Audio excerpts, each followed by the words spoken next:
Myself, Pushpalata, Assistant Professor, Department of Electronics and Communication Engineering, Institute of Technology. Today we are going to discuss about the concepts of communication network, transport layer.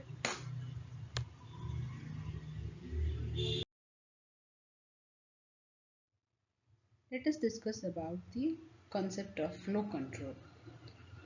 Here, assume that we have two entities. One is producer who basically produces the items, and another one is the consumer who consumes the items which are produced by the producer. Now there should be a balance which exists between the producer who produces and the consumer who consumes the items.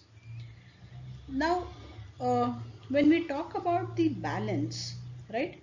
If at all the items which are produced by the producer is at a faster rate, okay, so the consumer will be overwhelmed with the number of items which is produced by the producer, so he may not be able to consume it, and possibility that he may discard some of the items. At the same time, whenever the producer is producing at a very slower rate, okay, so the consumer may have to wait till the consumer gets the items from the producer, so that if at all the system is waiting for longer time, then the system becomes very much inefficient. Now the concept of flow control comes where the producer is producing at a faster rate and the consumer is unable to consume it. So we need to have a flow control in this particular issue. So in order to prevent this losing of information or the data items at the consumer side, we have to create a flow control concept in this particular situation.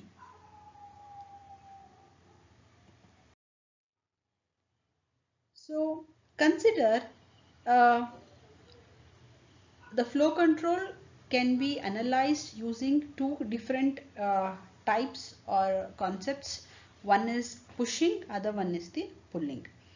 So whenever there is a delivery of items from the producer to the consumer, and since we are talking about the two different types or two different way of delivering the items, one is pushing, other one is the pulling, right? So if at all a sender he delivers the items when whenever it is being produced, okay, and without asking the consumer, he'll start immediately sending or pushing the items to the consumer. That is, if the producer produces the uh, item without a prior request from the consumer, he delivers it to the consumer. So that is called as pushing. If the producer delivers the items based on the request by the consumer, then that is called as pulling. So there are two ways of uh, sending the or delivering the items from the producer to the consumer. One is pushing, other one is the pulling. So here the first initiation is delivery of the items. Once the consumer is overwhelmed, then he will ask for a flow control, or he request for the flow control to the producer. Here the request is made by the consumer in pulling. Later, based on the request by the consumer, producer will deliver the packets. So there is no requirement of flow control in this particular situation. Let us talk about the flow control operation at the transport layer. In the communication which is happening at the transport layer, we are dealing with basically four entities. One is the sender process. Okay. Next is the sender transport layer, then receiver transport layer, and at last is the receiver process. Now the sending process at the application layer, you can call it as the producer, is only capable of just sending the packets to the transport layer. Now it produces the message, okay, and pushes them to the transport layer. So now the transport layer is acting like a consumer here, where he is receiving the packets from the application layer. In case if the messages sent from the application layer is at a faster rate, where the transport layer is unable to handle or store it in its location, then the requirement of a flow control happens at the transport layer to the application layer. That is basically the transport layer, since it is acting like a double role. It is the consumer for the packets which is received from the sender end, and also is the producer of the packets which will be forwarded to the destination transport layer.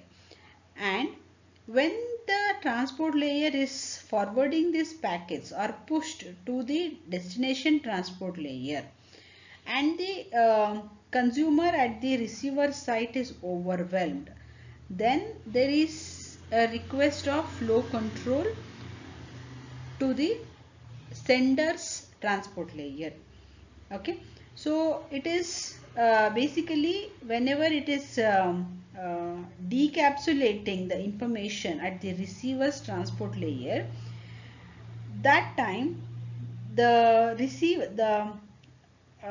producer, okay, because he is acting like a producer cum consumer, that is the transport layer at the receiving end. So once he takes up all the packets, then he has to forward it to the application layer, that is the above layer, right? Now the producer will decapsulates the header, and the only messages will be delivered to the application layer based on the request by the application layer. So whenever the application layer process asks for the message, that means it should request, right? So the messages are pulled to the application layer. Now this is about the flow control at the transport layer. Though that we have a flow control which can be implemented in any number of ways, like we make use of any ways are there, but buffers is also one of the solution in order to have a flow control at the sender and the receiver sides. Basically here usage of buffers at both the sender or the source and the destination. That means the sender will be having its own buffers and destination will be having its own buffers. So whatever the sender has to send, he'll store the information in the buffer and tries to forward it to the destination, and until the buffer is full. So when the buffer becomes full, the destination will send an information that the storage location of the buffer, that is it tries to inform the application layer to or the transport layer of the sender side to stop sending the items or the packets, okay, because the buffer is full at the destination end. Okay, and whenever there are some of the vacancies which is there in this buffer location, then again it sends the information to the transport layer so that it can send the packets again. Okay, so this concept even works at the application layer and the transport layer of both sender as well as the destination end. So whenever the application layer is sending the information to the transport layer, so it acts as like a producer and a consumer concept which is having a buffer. The one of the solution that we are talking is buffer, usage of buffers. And if the buffer is full at the transport layer, he will send a flow control message to the application layer, and the application layer would stop sending the information for a time till the request when the buffer vacancies are created.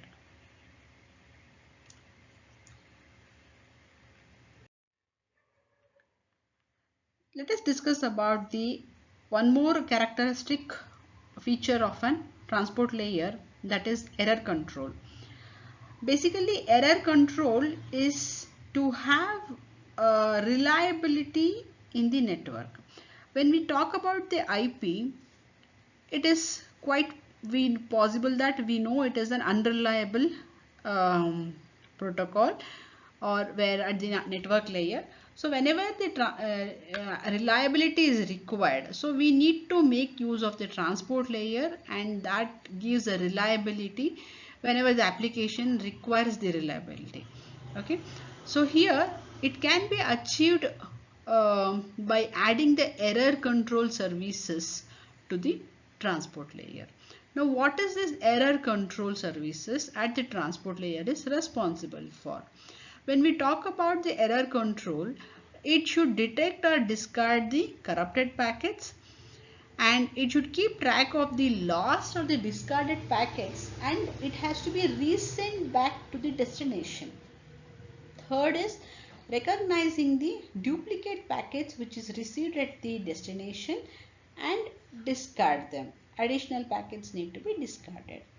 And last, it is buffering out of order packets. That means if some of the packets are received out of order, you need to wait until the missing packets are arrived or reached the destination. So just like unlike your flow control, error control basically it involves only the sending and receiving transport layers. Okay, so we are assuming that whatever the information we get it from the application layer to the transport layer, it is all error free. So the message is of no errors. Only we are talking about the error control process at the sending and the receiving transport layer. This figure basically shows the error control between the sending and the receiving transport layer, where the packets, once it is been sent, in case if it is having any errors, okay, so then what happens, the receiver will detect and discard the corrupted packets. Second thing, it will keep track of the lost packets and ask the sender to resend, right? And also recognize in case if some duplicate packets are arrived. Okay, so the duplicate packets are cancelled or discarded. And also if any say for example I have sent 1 2 3 4, these are the packets, probably I might have received 2 3 something like 1/4 is not arrived, or it might have been like received in an disorder, that is 2 1 4 and 3 has not arrived, right? So it will wait, it will store it in the buffer until the last missing packet is reached. So this kind of processes need to be handled, for which the receiver will send an error control request to the sender.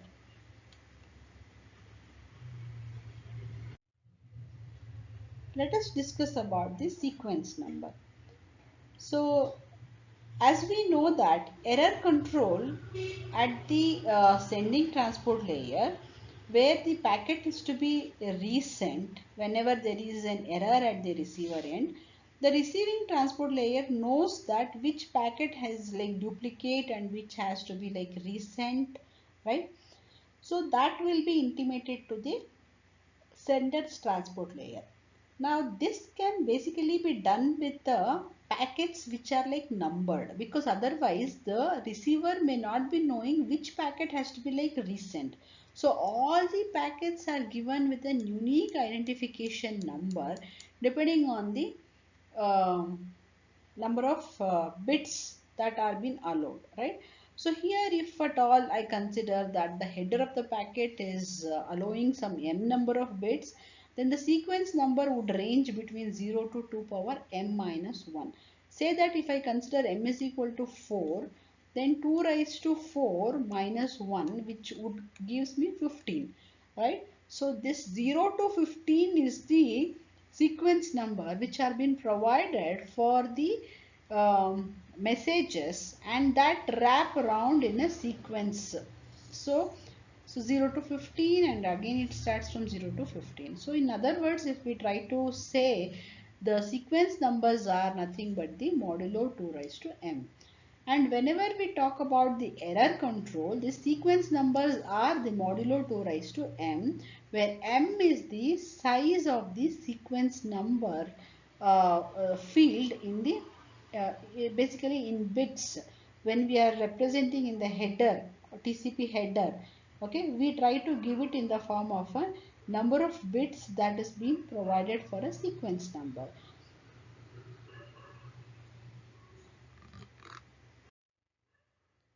Let us discuss about the acknowledgement. See, when we talk about the acknowledgement, we can make use of both positive and negative signals as an error control. Now the receiver side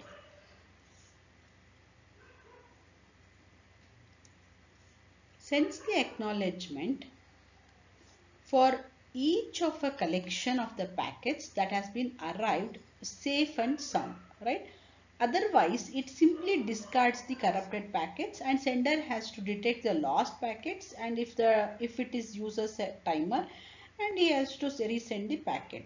So when the packet is sent, the sender will definitely start as timer.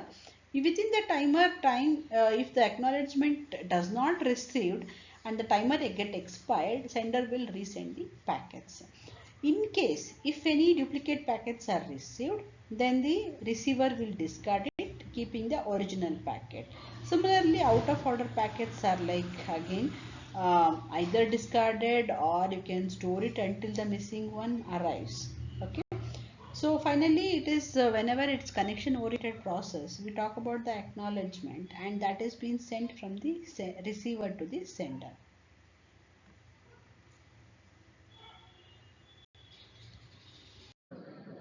Let us talk about the combination of flow and error control at the transport layer.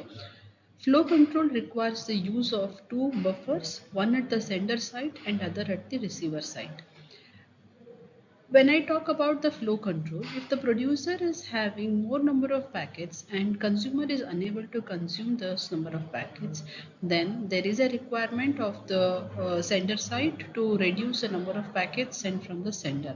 So for that we have to use a process where the recipient should send a feedback to slow down the number of packets which is sent by the sender, or else to stop the number of packets to be sent for a while. Next, we have an error control which requires the use of sequence and acknowledgement numbers by both the sides. These are the two requirements which can be combined if we have to use the two numbered buffers, one at the sender and another one at the receiver end. At the sender, as I discussed, when a packet is prepared to be sent, we use the number of next free locations that you can consider it as X in the buffer as the sequence number of the packet. When the packet is sent, a copy is stored at the memory location X, awaiting for the acknowledgement from the other end. When the acknowledgement is related to the sent packet arrives, then the packet is purged and the memory location becomes free for the next packet to be sent. At the receiver, when the packet is received with the sequence number Y arrives, it is stored at the memory location Y until the application is ready to receive it, and an acknowledgement can be sent to announce the arrival of the packet Y. Now let us talk about the concept of sliding window. Since the sequence numbers use modulo 2 power m, uh, this sliding window can be represented using a circular fashion or in a linear format also. A circle can represent the sequence numbers which can vary from 0 to 2 power m minus 1. The buffer which is represented as a set of slices, you can consider it as a sliding window. What I meant is at the sender end as well as at the receiver end, we make use of buffers. And these buffers has a memory location to store the values, and that buffers are considered to be the sliding windows. Now this analysis of buffering can be dealt using the circular fashion, also as a linear format fashion, that basically occupies some part of the circle at any time, and the information at the sender side, whenever the packet is sent, the corresponding slice is marked. And when all the slices are marked, it means that the buffer is full and no further messages can be accepted from the application layer.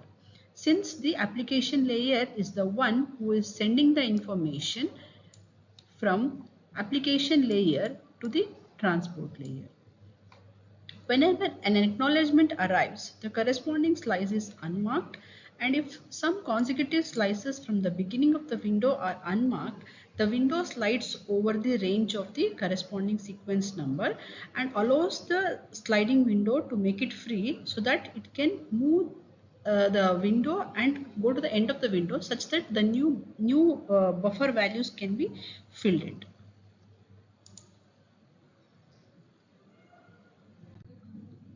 Now this is the arrangement of the sliding window at the sender end. When the analysis is taken in the form of a circular fashion, you can see that this is the modulo 16 where m is equal to 4 and the range is from 0 to 2 power 4 minus 1. It can be 8 2 power 4 minus 1 is 2 power 3, so which could be considered as an 8. And here the buffering is analyzed by loading the values one by one into the buffer or the window. Consider in the initial stage there are 4 packets which have been sent from the sender end. So you can see the blue color marked up to 0 to 3, which means that the 4 sliding windows are being considered, and these are the sequence numbers which are given at the first outstanding packet as 0, 1, 2, 3. And the since the window size is 8, that is 0 to 7, sorry, the window size is 7, which is considered to be the 0 to 6. Okay, already 4 packets are filled, and the window can also take up another 3 packets to be filled with the additional information. In case if there are another 3 information, you can load it with the 3 information, or else the number of buffer windows which is having unallocated, okay, can be left free. Similarly, we have 5 packets which have been sent. Okay, so this structure which shows that there are 5 marked slices and the remaining 2 are vacant.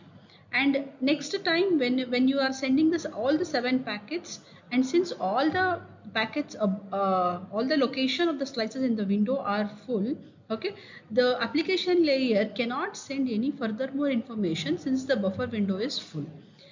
And whenever there is an acknowledgement which has been received for any one of the packets, say for example I have sent packet 0 as the first packet, and you have received the acknowledgement for the packet 0, then you can see that the window is moved from 0, okay, and started allocating from 1 to 7, which means that the 0th location is made free. So the window has slide over from 1 to 7. That is why the name is considered to be the sliding window. This is the another format of analysis of sliding window, where the sliding window is considered as a linear format of buffers. Okay, and the window size here also fixed to be the 7. Initially, whenever the 4 packets are sent, 4 packets are marked with blue colors, and whichever the packets are not there, then it is left over free. And next time when the 5 packets have been sent and the 7 packets have been sent, the respective blocks, respective slices are allocated and marked with some color. This is just to identify the packets which are being sent. Okay, soon after, once there is an acknowledgement which is received for a respective packet, say for example sent packet is packet 0 and you have received the acknowledgement for the packet 0. So the remaining packets are waiting for the acknowledgement, and the window gets slided to the next stage or next slice because the packet 0 has been received the acknowledgement. So that is why the window slides. And these are the observations that you can see using the sliding window in any of the format like linear or circular format. The next characteristic or the application that you can see at the transport layer is the congestion control. See, basically what happens is the congestion happens in a network, and this is an important issue in a packet switch network such as an internet, okay, where what happens is whenever there is a load on the network is more, or you can consider that the number of packets which is sent to the network is greater than the capacity of the network that it can handle, then you can see that there is a congestion which occurs. Okay, so basically congestion refers to the mechanisms and techniques that you use to control the congestion of the network, okay, and also to maintain the load of the capacity of the network. Now this happens basically whenever there involves a waiting concept, and the congestion happens even on the freeway because of some of the abnormalities in the flow. Say sometimes what happens, there may be an accident which occurs during the rush hour and creates a blockage, and because of the blockage the packets were unable to move from one end to the another end, and again there is a congestion which happens in the network. So congestion in a network or in an inter-network, basically it's because of the routers, the switches that have the queues. Okay, so anyways we know that the buffers which holds the packets before the processing and even the after the processing.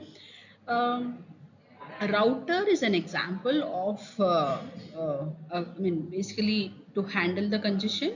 Okay, it has an input queue as well as an output queue at each interface. Okay, and if a router cannot process the packets at the same rate what it is receiving, the queues become overloaded, and there you can expect the congestion. Okay, and the congestion at the transport layer is actually a result of the congestion of the network layer.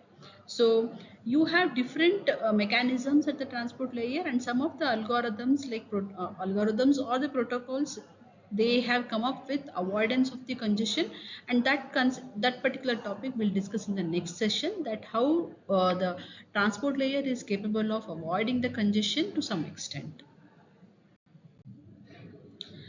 And one more feature of transport layer is it supports both connectionless as well as connection oriented protocols. Now, when you talk about the transport layer protocol, unlike a network layer protocol, it provides two types of services like connectionless as well as connection oriented. And the service which is offered by the transport layer is quite different when compared to that of the network layer. At network layer, what happens? A connectionless service, which mean that different paths for different datagrams belonging to the same message can be transported to the destination. But here at the transport layer, we are not concerned with the path which is taking to reach the destination, but we assume that there is a logical connectivity between the two transport layers. And especially in case of connection less service at the transport layer, we talk about the independency between the frames or the packets which you are sending from sender to the receiver. So the connection oriented means there is a dependency. There is a frame to frame dependency between the packets. Now consider this diagram of connectionless service. You can see that this is the sender end and this is the receiver end. Okay, so at the transport layer, you, the information is received from the client process, or you can also call it as an application layer. When the information is received at the transport layer, the packet will be sent to the destination. Okay, now each and every message which is delivered is having a connectivity or dependency over the another frame. Say for example, instead of reaching packet 1, if packet 2 has arrived first, okay, then what happens is at the receiver, the message 2 is delivered out of order. What it means, the receiver has come to know that there has to be one more packet which has to be received other than 2. Okay, so it will make sure that it will keep the particular message 2 in a buffer location and wait for the message 1. Okay, so depends on type of protocols which is using. Sometimes even it may discard also because it is expecting the package 1 or packet 1. Okay, and this is about the connectionless service. When we talk about connection oriented service, same example we can consider as at the sender end and at the receiver end. Um as we saw that in case of connectionless, there is no frame to frame dependency. Okay, but in case of connection oriented, there is a frame to frame dependency. The message 2 will be under hold until unless message 1 is received. Okay, but in the earlier case, message 2 was taken and it was processed and sent. Okay, and at the transport layer, it was been again, there is a requirement of the rearrangement of the packets has to take care. But at this particular stage, what we are looking at connection oriented is the message 2 is held, okay, until the message 1 is received. So in case of connection oriented, you can see there are different phases. Okay, one is connection establishment, then data transfer, next is the connection teardown. In connection establishment, before the information is placed over the channel or it is sent, there is an establishment of connection where the sender will send the request for connection open and he has to receive an acknowledgement from the receiver. After the reception of the acknowledgement from the receiver saying that he is free enough to send the data, then the data transfer will take place from the sender end. And this three phases what we are discussing now is not available in the connection less service. Okay, so there is no such connection establishment, data transfer and connection tear down phases which you can see it in the connection less service. And one more thing is, in case of connection oriented, there is no requirement of arrangement of data, as you can see that the message 2 will be kept at a hold which will never be processed until the previous message is correctly received. So there is no requirement of rearrangement at the transport layer whenever you are using a connection oriented service.